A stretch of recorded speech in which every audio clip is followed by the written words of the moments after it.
a study in the case of cause and effect through evolutions in contemporary society. Welcome to Literati Circle.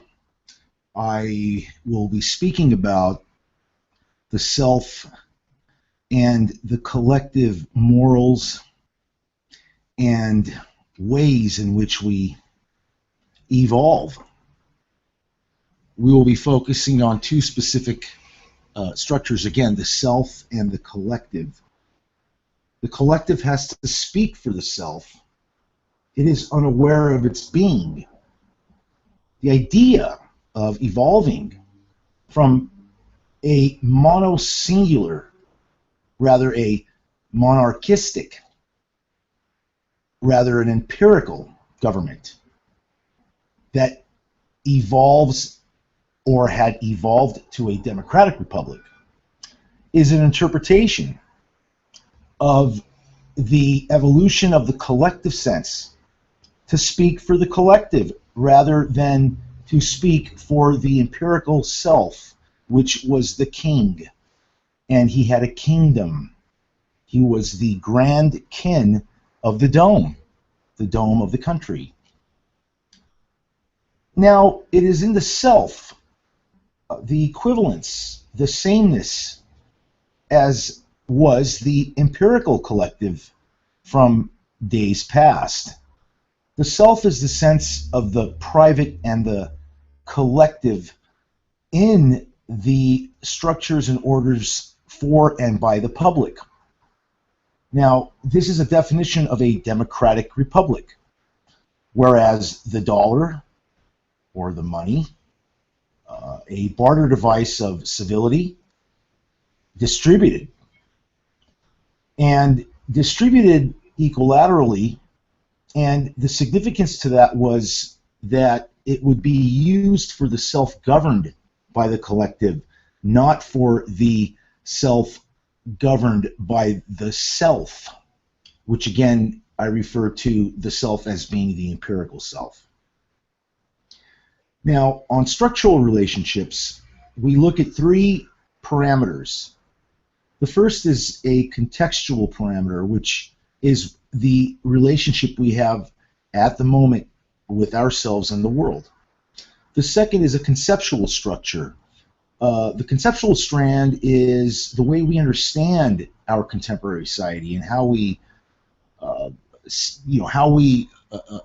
understand how different diagrams of industry work together and how they work within our scope. And of course, we also have something called content, which is the prop, the abstract, the tangible, the pragmatic, the ideal. Content can be persuade rhetorically. It could bend context. It could make conceptual understandings of life a little bit ambiguous or clear.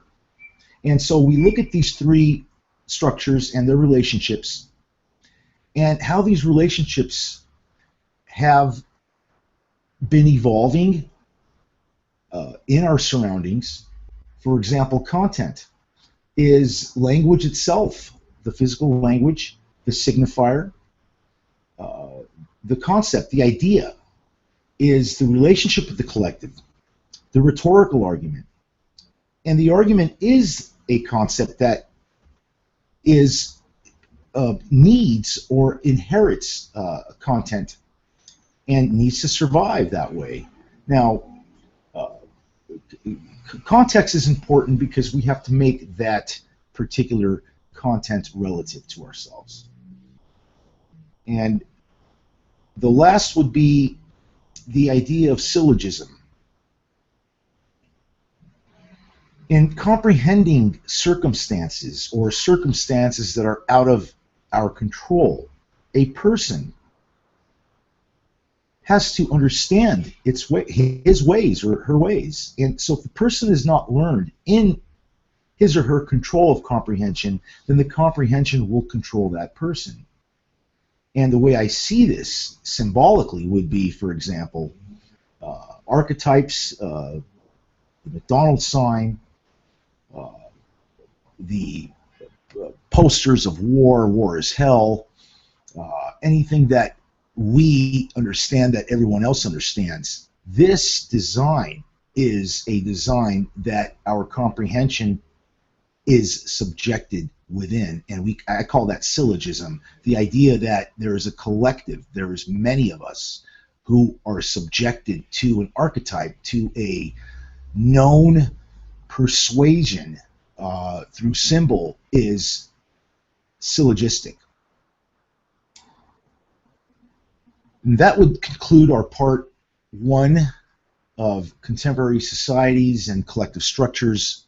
In our next podcast, I will be talking about the collective subliminal. Thank you.